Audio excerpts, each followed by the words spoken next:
থেকে বেশি ইম্পর্টেন্ট ভর সংখ্যা। আমরা একটা প্রতীককে অজানা প্রতীক সাধারণত আমরা এক্স দ্বারা প্রকাশ করি। কি দ্বারা? এক্স দ্বারা প্রকাশ করি। 100% কমন পাবা যদি তুমি আজকের ক্লাসটি দেখো। এখান থেকে একটা এমসিকিউ আসার সম্ভাবনা আছে।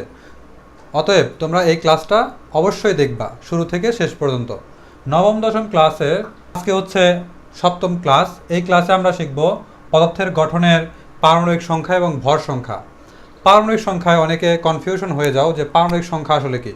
পারমাণবিক সংখ্যার প্রথমেই সংজ্ঞা চিনতে হবে। প্রোটন সংখ্যাকেই পারমাণবিক সংখ্যা বলা হয়, যে কোনো মৌলের প্রোটন সংখ্যা যতগুলো থাকবে তার পারমাণবিক সংখ্যাই ততগুলো হবে। তাহলে আমরা বলতে পারি একটা পরমাণুর প্রোটন সংখ্যা যতটুকু হবে ঠিক ততটুকুই হচ্ছে তার পারমাণবিক সংখ্যা। যেমন একটা পরমাণুতে প্রোটন আছে 3টা, তাহলে এর পারমাণবিক সংখ্যা হবে 3। একটা পরমাণুতে প্রোটন আছে 4টা, এর পারমাণবিক সংখ্যা হবে 4টা। তাহলে একটা পরমাণুর যত সংখ্যক প্রোটন সংখ্যা থাকে তাকেই তোমার পারমাণবিক সংখ্যা বলা হয়। তাহলে পারমাণবিক সংখ্যা ইজি, এবং পারমাণবিক সংখ্যা যত সংখ্যক হয় তার ইলেকট্রন সংখ্যাও ততগুলো হয়, বা পারমাণবিক সংখ্যা, প্রোটন সংখ্যা, ইলেকট্রন সংখ্যা সেম টু সেম। ওকে, পারমাণবিক সংখ্যা, প্রোটন সংখ্যা সবগুলোই একই।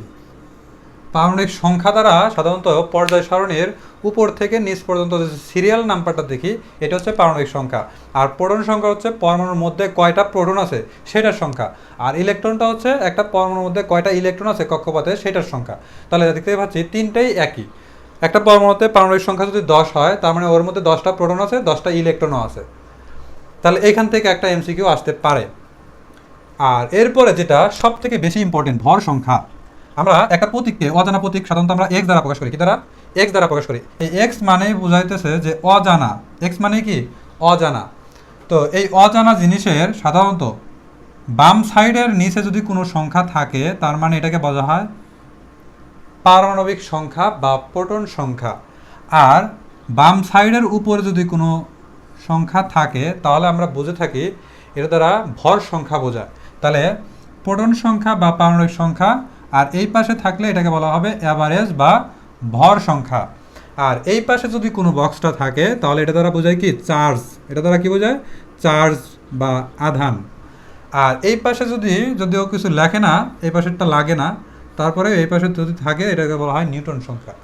তাহলে আমরা একটা পরমাণুর দেখো এই দুইটা দিয়ে বা এই তিনটা দিয়ে আমরা কিন্তু একটা পরমাণুর মধ্যে কয়টা ইলেকট্রন, কয়টা প্রোটন, কয়টা নিউটন আছে সেগুলো আমরা বের করতে পারি। ফর এক্সাম্পল, প্রথমেই শিখবো আমরা ভর সংখ্যা কাকে বলে। ভর সংখ্যা হচ্ছে প্রোটন সংখ্যা এবং নিউটন সংখ্যার যোগফলকেই ভর সংখ্যা বলে। ভর সংখ্যাকে প্রকাশ করা হয় অ্যাভারেজ এ দ্বারা। তো এই অ্যাভারেজ এ হচ্ছে পি প্লাস এন। পি মানে প্রোটন সংখ্যা, এন মানে হচ্ছে নিউটন সংখ্যা। তাহলে প্রোটন সংখ্যা এবং নিউটন সংখ্যার যোগফলকেই ভর সংখ্যা বলে। সংখ্যা কিন্তু মুখস্থ করা লাগবে না, এরা সূত্র দেখেই পারা যাবে। প্রোটন সংখ্যা এবং নিউটন সংখ্যার যোগফলকে বা সমষ্টিকেই ভর সংখ্যা বলে। তাহলে এখানে দেখো আমাদের কোনো একটা পরমাণুর প্রোটন সংখ্যা এবং নিউটন সংখ্যা যদি দেওয়া থাকে আমরা কিন্তু ভর সংখ্যা বের করতে পারি।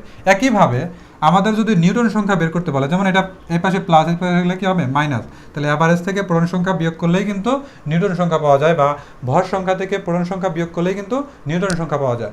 তাহলে এই দুইটা সূত্র দিয়ে কিন্তু আমরা ভর সংখ্যা এবং কি করতে পারি? নিউটন সংখ্যা বের করতে পারি। For example, sodium. এটা হচ্ছে কি? সোডিয়াম।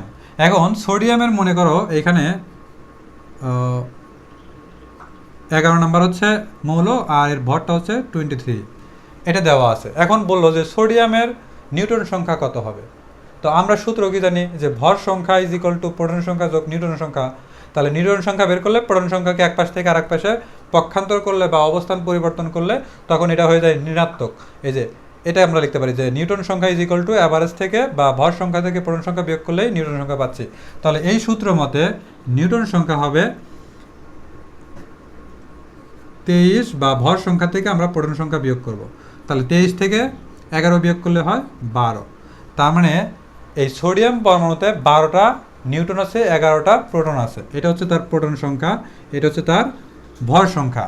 তাহলে আমি তোমাদের একটা এমসিকিউ দিচ্ছি, তোমরা এটা বের করবা। এটা মনে করো ম্যাগনেসিয়াম। এই ম্যাগনেসিয়ামের এইখানে হচ্ছে তোমার প্রোটন সংখ্যা হচ্ছে 12 দিলাম, আর এর ভরটা হচ্ছে 24 দিলাম। তাহলে তোমরা কমেন্ট বক্সে জানাবা এটার অ্যান্সার আসলে কত হয়, মানে এখানে তোমার নিউটন সংখ্যাটা বের করবা, নিউটন সংখ্যা তোমরা বের করবা, কমেন্টে অবশ্যই জানাবা। এরপরে আমরা একটু ব্যতিক্রমীভাবে শিখি। যেমন মনে করো এখানে তোমার অ্যালুমিনিয়াম আছে, এখানে কি আছে, অ্যালুমিনিয়াম আছে। এখন অ্যালুমিনিয়ামে শুধু বলল যে এখানে নিউটন সংখ্যা এবং প্রোটন সংখ্যা আমরা দিব, মনে করো এটা আছে। তাহলে এখন যদি বলে যে অ্যালুমিনিয়ামের ভর সংখ্যা কত, তাহলে কিন্তু ইজিলি বের করতে পারবা এই যে প্রথম সূত্র দিয়ে। আমরা জানি ভর সংখ্যা এ ইজ ইকুয়াল টু প্রোটন সংখ্যা যোগ নিউটন সংখ্যা। তাহলে প্রোটন সংখ্যা কত আছে 13 প্লাস নিউটন সংখ্যা কত আছে 14, তাহলে যোগ করলে কত হয় 27 বা 27। তাহলে আমরা এইভাবেও যদি থাকে তাহলে ভর সংখ্যা বের করতে পারি। আবার আবার যদি তোমার এইভাবে থাকে, তো যদি নিউটন সংখ্যা বের করতে পারে তাহলে আমরা এই সূত্র দিয়ে বের করব।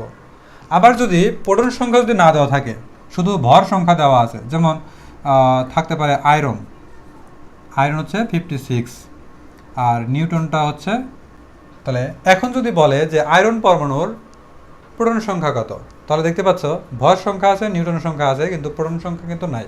তাহলে তোমরা কি করতে পারো, এই যে এই সূত্র থেকে দেখো প্রোটন বের করতে হবে। তাহলে আমরা জানি A is equal to P plus N. তাহলে পি ইজ ইকুয়াল টু এনটাকে পক্ষান্তর করলে অ্যাভারেজ মাইনাস নিউটন সংখ্যা। তাহলে অ্যাভারেজ কত আছে 56, 56 থেকে নিউটন সংখ্যা 30 বাদ দিলে কত হয় 26। এই যে 26 হচ্ছে তার প্রোটন সংখ্যা। তাহলে এভাবে যতভাবেই উল্টাপাল্টা দিক না কেন, তুমি যদি এই একটা সূত্র মনে রাখতে পারো, তাহলে ওই মৌলের প্রোটন সংখ্যা হোক, নিউটন সংখ্যা হোক, অথবা তার ভর সংখ্যা হোক, এগুলো কিন্তু বের করতে পারবা। কিন্তু আমরা একটা জিনিস মিস করছি, সেটা হচ্ছে ইলেকট্রন সংখ্যা। ইলেকট্রন সংখ্যা সাধারণত কি থাকে, এই যে চার্জ আকারে উপরে আমরা বুঝে নিব। মনে করো আমরা সোডিয়াম লিখলাম, এই সোডিয়ামের উপরে এখানে প্লাস দিলাম। তাহলে এখন যদি বলে যে সোডিয়ামে ইলেকট্রন কতগুলো, সাধারণত আমরা সোডিয়ামের এখানে 11টা প্রোটন সংখ্যা, মানে 11টা ইলেকট্রন থাকার কথা, কিন্তু প্লাস মানে বোঝাইতেছে একটা ইলেকট্রন দান করেছে, একটা ইলেকট্রন দান করেছে, এবং এর ভরটা দেওয়া আছে 23। তাহলে আমরা জানি প্রোটন সংখ্যা যতগুলো থাকে তার ইলেকট্রন সংখ্যাও ততগুলো থাকে, কিন্তু এই প্লাস দ্বারা বোঝানো হয়েছে যে একটা ইলেকট্রন সে দান করেছে। প্লাস মানে দান করা, বা ধনাত্মক আয়ন মানে দান করা। তাহলে যেহেতু প্রোটন সংখ্যা 11, তার মানে ইলেকট্রন সংখ্যাও 11 হওয়ার কথা। তাহলে যেহেতু প্লাস দ্বারা কি বোঝায়, একটা ইলেকট্রন দান করা বোঝায়, তাহলে 11 থেকে যদি একটা বিয়োগ দেই তাহলে কত থাকে 10। তার মানে সোডিয়ামের ইলেকট্রন আছে 10টা, প্রোটন আছে 11টা, নিউট্রন আছে হচ্ছে 12টা, আর ভর সংখ্যা হচ্ছে 23। এইভাবে হচ্ছে বের করতে পারো। তোমরা এটা বের করবা, যেমন অক্সিজেন -2 অথবা 2-। এই যে এখানে দেখো -2 দ্বারা কি বোঝায়, -2 মানে হচ্ছে 2টা ইলেকট্রন গ্রহণ করেছে। তাহলে অক্সিজেন কয় নম্বর মৌল, 8 নম্বর মৌল। এর ভর সংখ্যা, নিউটন সংখ্যা যাই হোক, এটার উপর ডিপেন্ড করতেছে না, এটা ডিপেন্ড করতেছে কার উপর, প্রোটন সংখ্যার উপর। ভর সংখ্যা এবং নিউটন সংখ্যা এই ইলেকট্রনের ক্ষেত্রে লাগে না। তাহলে প্রোটন সংখ্যা যেহেতু 8, এই যে 8 দিলাম, আর এখানে -2 দ্বারা বোঝাচ্ছে যে 2টা ইলেকট্রন অক্সিজেন গ্রহণ করেছে, তাহলে যে +2, তাহলে কত হয়, তার মানে এই অক্সিজেন -2 বা 2-এও 10টা ইলেকট্রন আছে।